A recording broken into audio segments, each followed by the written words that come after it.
Bible Society of India Kerala ഓക്സിലറിയുടെ YouTube ചാനലിന്റെ മറ്റൊരു എപ്പിസോഡിലേക്ക് നിങ്ങളെ എല്ലാവരെയും സ്വാഗതം ചെയ്യുന്നു.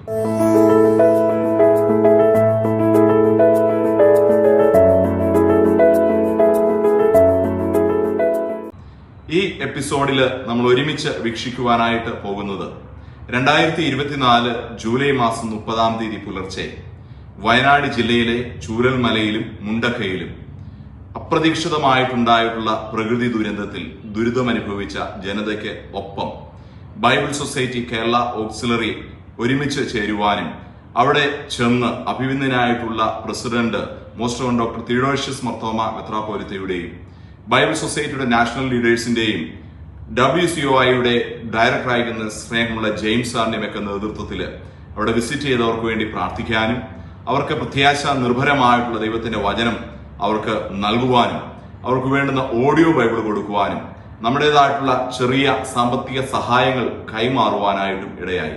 അതിന്റെ സംക്ഷിപ്തമായിട്ടൊരു ഷോർട്ട് വീഡിയോ ആണ് നിങ്ങളുടെ അറിവിനായിട്ട് പങ്കുവെക്കുന്നത്.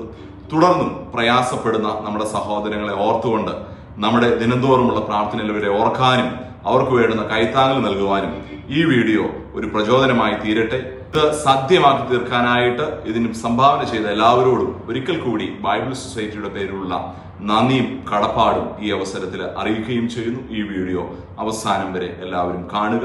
പ്രിയപ്പെട്ടവർക്ക് വേണ്ടി പ്രാർത്ഥിക്കുക.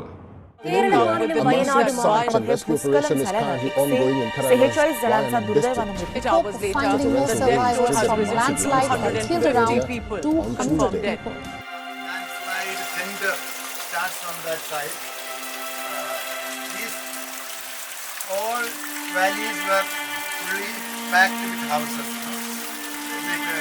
Several human beings. The landslide came from the top of that hill, and fully they taken away our houses and human beings altogether. Mundakkai പറഞ്ഞാൽ നല്ല ഭംഗിയുള്ള സ്ഥലമാണ്. അത്ര മനോഹരമായ ബ്യൂട്ടിഫുൾ ആയ ഒരു സ്ഥലമാണ്. അവിടെ ജീവിക്കാൻ ആഗ്രഹിച്ച കുറേ പേരുണ്ട്.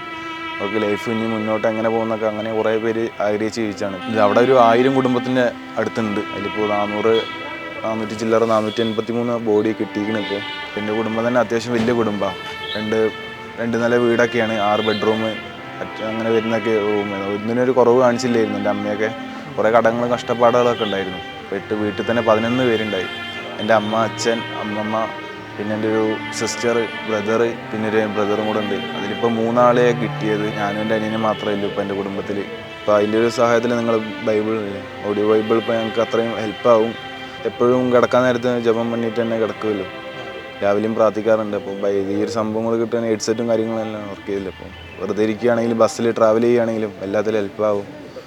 അത് നമുക്ക് ലൈഫിൽ ഉപകാരമുള്ള ഒരു സാധനമാണ്. അപ്പോൾ ഇതുവരെയ്ക്കും ഞാൻ ലൈഫിൽ കണ്ടിട്ടില്ല ഇത് ഇങ്ങനത്തെ ഒരു ടെക്നോളജി. അതെനിക്ക് കിട്ടിയാൽ എനിക്ക് സന്തോഷമാണ്. നന്ദി പറയുന്നു.